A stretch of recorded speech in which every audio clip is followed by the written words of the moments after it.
Hello friends, welcome back to my channel THAHI'S Bake World. ഇന്ന് ഞാൻ ഇവിടെ വന്നിട്ടുള്ളത് കേക്ക് ഉണ്ടാക്കുന്നവർക്കൊക്കെ വളരെ യൂസ്ഫുൾ ആയിട്ടുള്ള ഒരു വീഡിയോയുമായിട്ടാണ്. കേക്കിന് മുകളിലൊക്കെ പേരെഴുതാൻ യൂസ് ചെയ്യുന്ന പേപ്പിംഗ് ജെല്ല്, അതുപോലെ തന്നെ കേക്കിന് ഗ്ലേസ് കൊടുക്കാൻ ആവശ്യമായിട്ടുള്ള ജെല്ല്, ഇത് എങ്ങനെ നമുക്ക് വളരെ കുറഞ്ഞ ചിലവിൽ വളരെ പെട്ടെന്ന് എങ്ങനെ വീട്ടിൽ തന്നെ തയ്യാറാക്കി എടുക്കുക എന്നാണ് ഈ വീഡിയോയിൽ കാണിക്കുന്നത്. ഇത് സാധാരണയായിട്ട് കേക്ക് ഉണ്ടാക്കുന്നവരൊക്കെ കടയിൽ നിന്ന് വാങ്ങാറാണ് പതിവ്. അപ്പോൾ അതിന് നല്ല വിലയൊക്കെ ആവും. അപ്പം നമ്മുടെ എല്ലാവരുടെയും വീട്ടിലുണ്ടാകുന്ന വളരെ കുറച്ച് സാധനങ്ങൾ ഉപയോഗിച്ച് ഇതെങ്ങനെ ഉണ്ടാക്കുക എന്ന് നോക്കാം. അതിനാവശ്യമായിട്ടുള്ള സാധനങ്ങൾ എന്തൊക്കെയാണെന്ന് നോക്കാം. ആദ്യം തന്നെ 1.5 ടേബിൾ സ്പൂൺ കോൺഫ്ലവർ എടുത്തിട്ടുണ്ട്.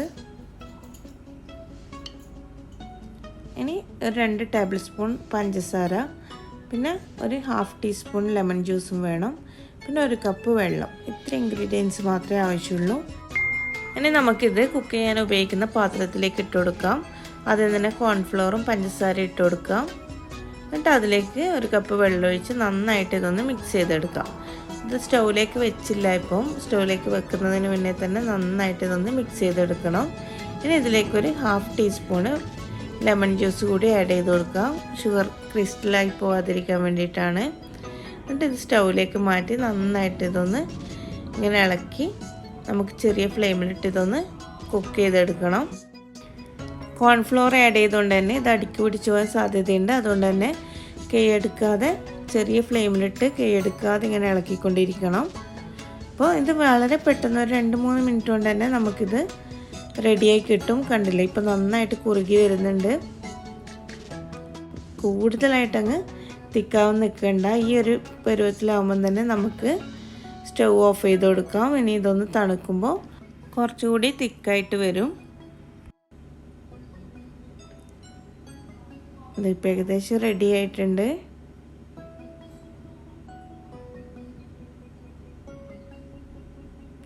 കണ്ടില്ലേ, ഈ ഒരു പരുവാകുമ്പോൾ നമുക്ക് സ്റ്റൗ ഓഫ് ചെയ്ത് കൊടുക്കാം. ഇനി ഇത് ഞാൻ ഈ ചൂടോട് കൂടി തന്നെ 2 ബൗളിലേക്ക് മാറ്റുന്നുണ്ട്. ഇത് 2 തരം കളർ ആഡ് ചെയ്ത് കൊടുക്കാൻ വേണ്ടിയിട്ടാണ് ഞാൻ 2 ബൗളിലേക്കാക്കി മാറ്റുന്നത്. നിങ്ങൾക്ക് വേണമെങ്കിൽ ഇത് ഫ്രിഡ്ജിൽ ഇതുപോലെ തന്നെ അങ്ങ് സൂക്ഷിക്കാം. ഒരു 2-3 ആഴ്ച വരെ കേടുകൂടാതെ സൂക്ഷിക്കാൻ പറ്റും. അപ്പം നല്ലൊരു എയർ ടൈറ്റ് കണ്ടെയ്നറിലാക്കിയിട്ട് അതൊന്ന് ചൂടാറിയതിന് ശേഷം നന്നായിട്ട് അടച്ച് ഫ്രിഡ്ജിൽ വെക്കുകയാണെങ്കിൽ ഒരു 3 ആഴ്ച വരെയൊക്കെ ഇത് കേടുകൂടാതെ യൂസ് ചെയ്യാം. പിന്നെ ആവശ്യമുള്ളപ്പോൾ എടുത്ത് അതിനാവശ്യമായിട്ടുള്ള ഫ്ലേവറും കളറൊക്കെ ആഡ് ചെയ്ത് കൊടുത്താൽ മതി.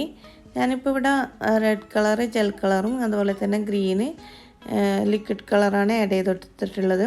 അപ്പോൾ ഏതുതരം കളർ വേണമെങ്കിലും നിങ്ങൾക്ക് യൂസ് ചെയ്യാം. അതുപോലെ തന്നെ നിങ്ങളിത് കേക്കിന് മുകളിൽ ഗ്ലേസ് ആയിട്ടാണ് യൂസ് ചെയ്യുന്നതെങ്കിൽ നിങ്ങൾ കുറച്ച് ഷുഗർ സിറപ്പ് ആക്കിയിട്ട് അതിലേക്കിത് മിക്സ് ചെയ്ത് കൊടുത്താൽ മതി. അപ്പോൾ നമുക്ക് ആ ഒരു കൺസിസ്റ്റൻസി അറിയാമല്ലോ, ഗ്ലേസ് ആയിട്ട് യൂസ് ചെയ്യുന്നത്, ആ ഒരു തിക്നെസ്സിലാക്കി എടുത്താൽ മതി. അതിൽ കുറച്ച് ബട്ടർ കൂടി ആഡ് ചെയ്ത് കൊടുക്കുകയാണെങ്കിൽ നല്ലൊരു മിറർ ഇഫക്റ്റ് തന്നെ കിട്ടും. അപ്പം ഇത് ഐസിങ് ബാഗിലേക്ക് ആക്കിയിട്ട് നമുക്കിത് ഉപയോഗിച്ചൊന്ന് പേരെഴുതി നോക്കാം. ഞാനിപ്പോൾ ഇവിടെ ഒരു പ്ലേറ്റിലാണ് എഴുതുന്നത്. അപ്പോൾ നമ്മൾക്ക് ഇങ്ങനെ കേക്കിലേക്ക് പേരെഴുതി പഠിക്കാനൊക്കെ ഈ ജെല്ലുണ്ടാക്കി വെച്ചാൽ മതി. അപ്പോൾ അതുപയോഗിച്ച് നമുക്കിങ്ങനെ പ്ലേറ്റിലൊക്കെ പേരൊക്കെ എഴുതി ശീലിക്കാം.